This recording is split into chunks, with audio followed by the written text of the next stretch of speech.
carnivore a rassemblé 30 herbivores et il les grondait comme des enfants. Lui seul, le carnivore. Mais comment l'Afrique peut accepter de tomber aussi bas? Macron est vacciné contre la honte. Donc tout chez lui est possible. Un coup d'État au Mali, vous ne voulez plus de la France parce que vous ne voulez plus vous battre contre le terrorisme. On s'en va. Comme on dit en bon français, no offense. Malheureusement, l'actualité montre que ce n'était sans doute pas la meilleure décision que les putschistes maliens avaient prise pour leur pays. Monsieur Macron, sachez que c'est pas vous qui êtes parti du Mali, vous vous êtes fait chasser du Sahel comme des malpropres, donc arrêtez un petit peu de retourner l'histoire à chaque fois. La France s'est fait dégager complètement de l'Afrique. Nous sommes les vrais panafricanistes. Nous croyons que l'Afrique est un continent. Permettez-moi d'emprunter une expression de la Bible qui est celle qui dit « c'est à leurs fruits que vous les reconnaîtrez » et de poser une question au président Macron. Président Macron, puisque c'est à ces fruits qu'on reconnaît un véritable panafricaniste, quels sont vos fruits? Quel est votre palmarès en tant que vrai panafricaniste? Et quels sont les critères sur lesquels vous vous basez pour dire que vous êtes vrai? Parce que s'il y a un vrai, ça signifie qu'il y a un faux. Qui sont les faux panafricanistes? Je pose la question au président Macron et à ceux de l'assistance qui étaient là, qui l'ont écouté et qui, à certains égards, ont même acquiescé, ont applaudi à son discours. Nous allons attentivement suivre cette intervention de ce monsieur sur une chaîne du New York TV et nous allons revenir après. Surtout, n'hésitez pas, mettez-moi un like et dites-moi dans les commentaires ce que vous en pensez. Restez jusqu'à la fin. Alors, il se déguise en panafricaniste dans l'espoir d'attraper tous les gogos qui passent par là. Mais quel gogo peut se faire attraper par la vieille déguisée, le loup déguisé en vieille femme malade? Qui? Alors, et c'est le même Emmanuel Macron qui paye toute une myriade d'aventuriers pour insulter à longueur de journée ce qu'ils appellent les panafricains. Alors, il court aujourd'hui à Nairobi, tambour battant, pour se proclamer le chef des panafricains. Qu'est-ce que toi tu vois dedans? C'est lui, il paye, tu les connais, va sur les réseaux, les panafricains, les ceci, les vendus, les machins. Et aujourd'hui, il y a un complexe où il aimerait être à la place de ceux-là qu'il vilipende. Aujourd'hui, on voit que Macron aurait aimé être à la place de Ibrahim Traoré, être à la place du général Tiani, être à la place du président Assimi Goïta, qui sont admirés pour leur combat pour la cause de l'Afrique. Il ne l'est pas, il ne le sera jamais. Il exerce du terrorisme, tu t'imagines, Gilles. Pendant que tu as mobilisé 15 000 ou 12 000 mercenaires, hein, en train de tuer des gens gratuitement au Mali, tu cours à Nairobi parce qu'il se dit que Nairobi, Bamako, c'est très loin, et il se dit que les Kenyans, certainement, et les autres n'ont pas la mémoire. Ils ne savent pas que pendant qu'ils jouent au one-man show panafricain, ces mercenaires et ces nazis ukrainiens sont en train de semer la terreur au Mali. Ils n'ont pas accepté cette accusation. Vous voyez la façon dont il s'en est pris au journaliste Georges Malbruno qui a révélé cette affaire. Alors tu prends Georges Malbruno pour un idiot ou c'est moi qui suis l'idiot? Hein? C'est Malbruno qui est idiot ou bien c'est moi qui suis idiot? Donc écoutez, maintenant tu es en train de tuer des gens à la chaîne et tu cours à Nairobi, tu dis que lui tu veux un changement, l'Afrique gagnant-gagnant. Mais gagnant quoi? Toi, tu gagnes avec les terroristes. Et ce qu'on ne sait pas, le Kenya, le pauvre, est-ce que le Kenya sait que s'il avait eu la malchance d'être un pays francophone, Macron aurait déjà trouvé un imam Diko, un Azawadien, comment tu l'appelles le bandit qui circule soi-disant. Il s'appelle quoi? Omar Mariko. Mariko. Si le Kenya était un pays francophone, la France aurait trouvé des chiens comme ça pour en faire des sécessionneurs, des rebelles, ils vont faire la démocratie. Mais il fallait que le président kenyan rappelle à Emmanuel Macron que le Kenya aussi fait face au terrorisme avec les Chebab, comment tu l'appelles, somaliens, qui viennent jusqu'à Nairobi pour faire des attentats.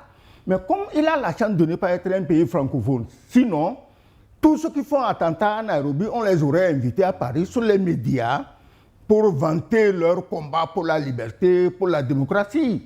Donc, le président kenyan, heureusement, il a eu à dire que désormais, personne ne les volera. Il l'a dit avec insistance. Donc, il ne faut pas que Emmanuel Macron croie que le Kenya est aussi loin du Mali et on ne sait pas qu'il est un prédateur, qu'il est un loup dangereux déguisé en vieille femme afin d'attraper et de violer les petites filles. Il ne faut pas qu'il oublie ça. D'ailleurs, pendant qu'il tombait la veste pour faire le one-man show de la manière la plus médiocre possible, c'est-à-dire qu'en matière même de comédie, son ami Zelensky fait un peu mieux que ça. Alors, pour faire le one-man show, mais la rue à Nairobi était en train de lui rappeler que ta comédie, ça ne passe pas. Tu peux faire ce zinzin avec tes 30 herbivores dans la salle là-bas, mais nous, en tant que peuple africain kenyan, nous te disons de mettre fin à ce cinéma. Un cinéma de mauvais goût, mortifère. 12 000 tueurs à ta solde sont en train de massacrer les gens au Mali. Et tu ne vas pas venir ici à Nairobi pour nous dire que tu aimes les Africains et que tu veux faire des partenariats gagnant-gagnant. Qu'est-ce qu'on gagne avec toi? À part les terroristes. Qu'est-ce qu'on peut gagner avec la France aujourd'hui? Le panafricanisme, il a voulu le mettre dans la fange, dans la boue. C'est tout. En préparation de mettre le panafricanisme dans la boue, à la veille de Nairobi, qu'est-ce qu'on a fait? Il a invité à l'Élysée des panafricanistes made by Macron. C'est-à-dire qu'une bande de femmes, c'est mes sœurs, hein, j'ai pitié d'elles, hein, parce que Macron sait qu'elles ne comprennent rien. Tu comprends? Tu vois une Amonchi qui regarde Macron comme si elle était devant Jésus-Christ. Est-ce que tu comprends? Parce qu'on sait qu'elle ne comprend rien, absolument rien. Celle-là, elle fait des émissions sur les slips, les strings, qui a cherché la femme de qui? Disons, un coach matrimonial. Coach matrimonial, voilà. Mais elle est chargée aujourd'hui de, soi-disant, soigner l'image de la France. Tu connais quelqu'un qui n'aimait pas Macron et qui va commencer à l'aimer parce que Amon Chik parle du bien de Macron? Au contraire, ça donne la nausée. Alors, on les a invités à chose. Au fait, c'était pour célébrer la chute de Assimi Goïta qu'on les a invités. Mais Assimi Goïta n'est pas tombé. Alors, ils se sont rapidement, ils ont inversé leur discours parce qu'ils ont réussi malheureusement à tuer un général de valeur. Aujourd'hui, on veut nous faire croire que non, que c'est plutôt Assimi Goïta ou ses partisans qui ont tué le général. Et la bande à Monchik et les autres sont chargés d'annoncer ces conneries que des services soi-disant spéciaux complètement débiles écrivent et on leur donne à lire, ne sachant pas que ceux qui écoutent sont de loin plus intelligents que ceux qui débitent ces âneries. Donc, le panafricanisme de Macron, c'est une façon de détruire, il se détruit lui-même. Donc, il ne sait même pas ce que c'est que le panafricanisme. Il ne sait pas. Il ne sait pas de quoi il parle, le pauvre. Je te dis qu'il a envie d'être Ibrahim Traoré. On peut demander à Ibrahim Traoré de le nommer conseiller. Ça va le rendre moins frustré. Hein? Il va jouer au moins un rôle positif dans sa vie une fois avant de quitter le pouvoir. Donc, ils étaient là, ils organisent le massacre à Bamako, et ils font les grands sauveurs à Nairobi. Et je dis que ce panafricanisme à géométrie variable, où on prend l'Africain comme l'être n'existant pas, et tu dis il va changer. Il a changé quoi?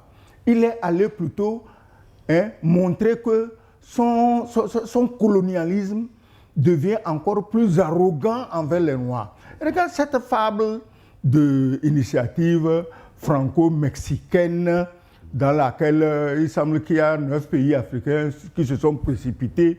Tu sais, au fait, comment on l'appelle, Gilles, tu sais ce que c'est que cette initiative? C'est pour mettre fin au droit de veto. Tu sais pourquoi la France veut mettre fin au droit de veto? Parce qu'il est question aujourd'hui que des pays africains aient le droit de veto. Mais Macron, il est intelligent, il anticipe. On ne peut pas laisser les Noirs venir avoir le droit de veto et défendre leurs intérêts contre le pillage, la prédation, le vol, le banditisme et la crapulerie de la France en Afrique. Donc, il le fait. Et il se fait aider par qui? Par des États africains. Et tu sais à quoi ça sert aussi de torpiller le droit de veto? Désormais, ils peuvent aller dire, ah, Ibrahim Traoré a tué des civils. Bon, on va aller l'arrêter. On dit droit de veto, on dit non, il n'y a plus de droit de veto. On a décidé, la France a décidé, on doit l'arrêter. C'est pour encore asservir les Africains. Voilà les changements que Macron veut apporter dans ses relations avec l'Afrique. Et quand on me dit qu'il y a 9 pays africains qui ont adhéré à cette association de moutons, j'ai dit, mais ces gens-là, ces chefs d'État qui ont adhéré, ils n'ont pas de conseiller diplomatique, ils n'ont pas de conseiller, disons, historique, ils n'ont pas de conseiller, comment on appelle, pour leur dire le piège qu'on est en train de leur tendre. La France était le porte-plume de l'Afrique. Elle est en train de perdre tout ça. Il faut toujours trouver d'autres formules pour embrigader, pour entortiller les Africains. Et on me dit que 9 pays tout entiers ont accepté de tomber dans la forfaiture pour que la France continue à couillonner les gens. Je dis, mais la France n'a qu'à nous laisser tranquilles. Le plus grand service que Macron puisse rendre à l'Afrique, c'est de cesser de parler de l'Afrique. Macron ne peut pas s'empêcher de faire de la publicité à Poutine. C'est plus fort que lui. Il aurait aimé vraiment ne pas en parler, mais c'est plus fort. Il faut qu'il fasse la publicité à Poutine. Il faut qu'il donne l'occasion à Lavrov de lui dire que les Français sont ceux qui savent ce qu'on appelle colonisation. S'il n'avait pas dit des âneries comme ça, les Russes ne s'occupent pas de lui. Nairobi, les Russes s'en foutent. Tu prends nos 3 braves présidents du Sahel, eux ils ne savaient même pas qu'il y avait une réunion même de quoi Nairobi, ils s'en foutaient. Mais c'était les gens les plus présents dans les manifestations dans la rue. Macron ne peut pas ne pas faire publicité à Poutine. Pour ça, vraiment, je le remercie. Il a toujours fait de la publicité à Poutine. Donc nous, on n'a même plus besoin de parler, qu'on nous accuse de pro-Poutine. Le plus grand pro-Poutine que j'ai connu aujourd'hui dans le monde en termes de communication, c'est Macron.